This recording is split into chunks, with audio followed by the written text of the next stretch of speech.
Hello cinema প্রেমীরা, চলুন ফিরে যাই ইতিহাসের পাতায়। জানি এশিয়ার প্রথম বাংলা সিনেমা সম্পর্কে কিছু মজার তথ্য। তাহলে শুরু হোক আজকের কুইজ শো। এশিয়ার প্রথম বাংলা পূর্ণদৈর্ঘ্য চলচ্চিত্র কোনটি? বিল্ভমঙ্গল, মুক্তি, আনন্দমঠ নাকি সতী? ভাবুন। 5, 4, 3, 2, 1। সঠিক উত্তর বিল্ভমঙ্গল। বিল্ভমঙ্গল চলচ্চিত্রটি কোন সালে নির্মিত হয়েছিল? 1913, 1916, 1919 নাকি 1921? সময় গুনুন।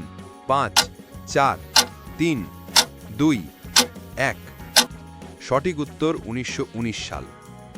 বিল্ভমঙ্গল ছবির পরিচালক কে ছিলেন?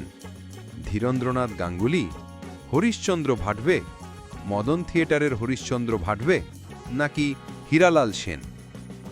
চলুন গুনি। 5, 4, 3, 2, 1।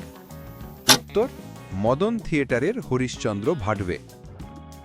বিল্ভমঙ্গল চলচ্চিত্রটি কোন প্রযোজনা প্রতিষ্ঠানের ব্যানারে নির্মিত হয়েছিল? New theatres, eastern film, Madan theatres নাকি ভালোচিত্র?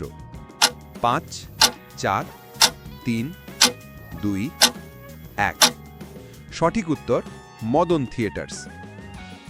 বিল্ভমঙ্গল ছবিটি কোন শহরে নির্মিত হয়েছিল? মুম্বাই, কলকাতা, ঢাকা নাকি চেন্নাই? ভাবুন তো। 5, 4, 3, 2, 1। উত্তর কলকাতা। এখানেই শুরু হয়েছিল বাংলা সিনেমার স্বর্ণযুগ। কেমন লাগলো কুইজ? যদি মজা পান তাহলে লাইক দিন, কমেন্টে লিখুন আপনার স্কোর, আর পুরনো সিনেমার গল্প জানতে সাবস্ক্রাইব করুন পুরনো সিনেমা কুইজ ঘর।